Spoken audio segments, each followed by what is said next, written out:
Hi, and welcome to Amy Learns to Cook. On the show today, we're preparing for the big Thanksgiving dinner coming up by getting out all our equipment and make sure that we are ready to go. So we are cooking Thanksgiving at home this year, and I wanted to make sure that I had all the equipment I need to cook the entire meal. So we're going to go and talk about some of the basic tools you're going to need to cook your Thanksgiving dinner.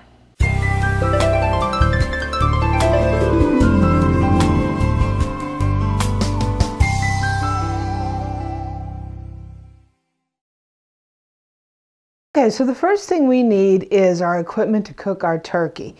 And if you're going to cook your turkey in the oven, the best thing to use is a nice sturdy roasting pan. Now this roasting pan is great because it is fully clad, meaning that it has stainless steel with aluminum in the middle, solid all the way up the pan. What's also great about this pan is the handles sit up. There's nothing worse than when you're trying to get your turkey out of the oven and your handles are down and you have to search for them to grab them to get your handles. The handles stay up, they're nice and strong, so you can pick up a big, heavy turkey. You also want to use a V-rack. What a V-rack does is it keeps the turkey up off out of the inside of the pan so the air can circulate around. It also makes it easy to get the turkey out of the pan, right? And what's going to happen is the turkey cooks, it's going to drip down into this pan, and those drippings you're going to make your gravy with. One great good thing about this pan is because it's so solid, this pan right here can go straight onto your cooktop. So you can make your gravy right into this pan without having to dirty another pan. So this roaster, great, wonderful. It's an All-Clad and it's about $200. Another thing you're going to need while the turkey is cooking is some thermometers. And this is a wireless thermometer. These are the probes that go into your turkey. I keep them in a bag to keep them clean. What's great about this thermometer is it has a little alarm on it, so it tells you what temperature you're at. So it will monitor the temperature all the way through your cook. Final thing you'll need is an instant read thermometer. This is a Thermapen. It's great. It works very fast, and this you want to use for your final reading. You're also going to need some twine to truss your turkey. So if you tie the legs in, it'll keep the nice turkey shape and your legs won't be flying all over the place and potentially getting burnt. So that's a great thing. If during your cook you want to baste your turkey, a turkey baster is a great thing to get. I sometimes have forgot a turkey baster, so halfway through I'm like, I don't have a turkey baster. And so make sure you have one at the beginning of your cooking. If you don't use a V-rack, these things are handy. They're called turkey lifters. And basically you lift the turkey this way and you put it on your platter. Kind of difficult to get your turkey out of the pan without something like this. So these are great. So you're going to put your turkey, you're going to need a turkey platter. Carve your turkey up, and this is what you're going to serve your turkey on. When you make your gravy, obviously you're going to need a gravy boat. So don't forget the gravy boat for serving your gravy. Okay, so now we have our equipment for our turkey. Next, we're going to move on to our stuffing. And basically stuffing, you are going to saute some onions, celery, all that fun stuff in your saute pan. So you really need a good quality saute pan. This is a Lagostina. It is fully clad, and it's probably some of the best that you can buy. Kind of expensive.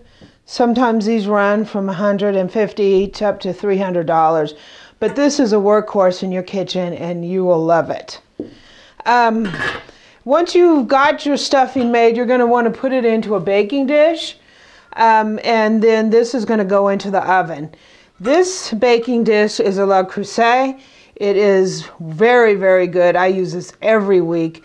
It runs about $100, and this is well worth every penny that you would pay for it. Okay, so now that we've made our turkey and our stuffing. Now we're moving on to our mashed potatoes. And for mashed potatoes, you really want a nice heavy stock pot. This also is a Lagostina. It's fully clad. You definitely want something with a lid so you can boil water fast. This is a workhorse, and it'll be great for your Thanksgiving mashed potatoes. To prepare your mashed potatoes, you want to use something like this. This is called a ricer. And this is much better than a potato masher, because what a ricer does is you put your cooked potatoes in here and you basically squeeze it like a big lemon squeezer, right? And what it does is it takes out every single bit of lumps that you could possibly have in your mashed potatoes. So you will know that you will be serving mashed potatoes that are lump free, right? So a ricer is a really great tool to have. Okay, so one important piece of equipment you're going to need is some saucepans. You'll probably need a couple of them. This one here is fully clad. It's a Lagostina. It's a great saucepan, and it would work great for your Thanksgiving dinner. You're also going to need your tool crock full of your tools, right? And if you want to know what you need in your tool crock, go ahead and watch my video on preparing a tool crock, right?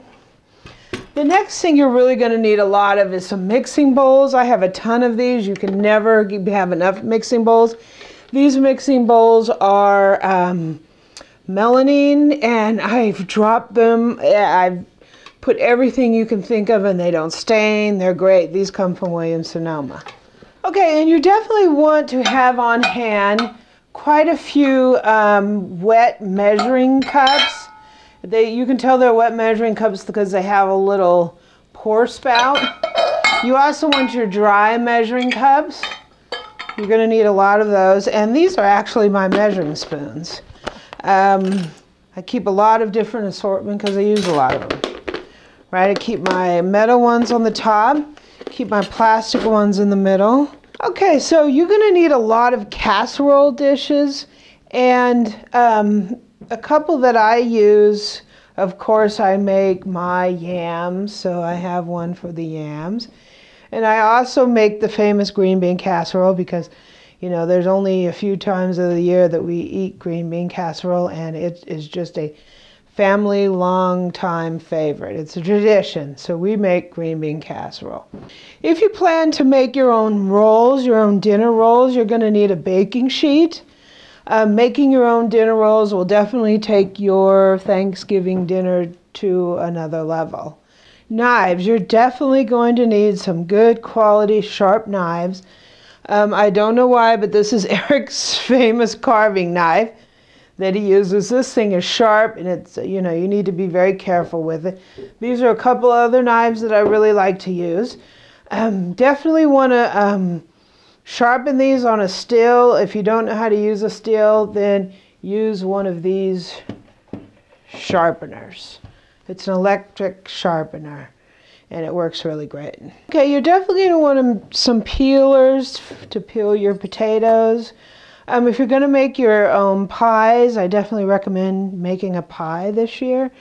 You're going to need a nice pie dish with a rolling pin to roll out your pie crust. If you would like a recipe on pies, I have a video on making a Dutch apple pie that's really good. You make the crust in the food processor, and then you make the topping, and it is just an unbelievably delicious Dutch apple pie. If you plan to have a soup, if you're going to make maybe a butternut squash or a pumpkin soup along with your Thanksgiving dinner, you're going to want a nice enameled cast iron pot to make the soup in. This is a Le Creuset. They are kind of expensive. This one is about $225, but definitely worth every penny that you would pay for it. You're also going to want something to serve your soup in. So a nice soup tureen. This is a lion's head soup bowl. You can also get soup tureens that have a lid on them to keep your soup warm. Okay, and you're also going to need various serving platters. This is for deviled eggs. You're going to need one of those. And you're going to need some relish trays for your, we like celery with peanut butter in it, right? Thanksgiving is a time to bring out all those fun things that we remember as a kid. One of the things that I remember is celery and peanut butter. So we use these relish trays for that. So there you have it, some of the very basic tools that you'll need to create your Thanksgiving dinner this year. If you have any questions, leave me a comment down below or suggestions on other pieces of equipment that you use to make your Thanksgiving dinner. And subscribe, because there are more videos on the way. Also, visit my website at amylearnstocook.com, and I'm also on Twitter at twitter.com/amylearnstocook.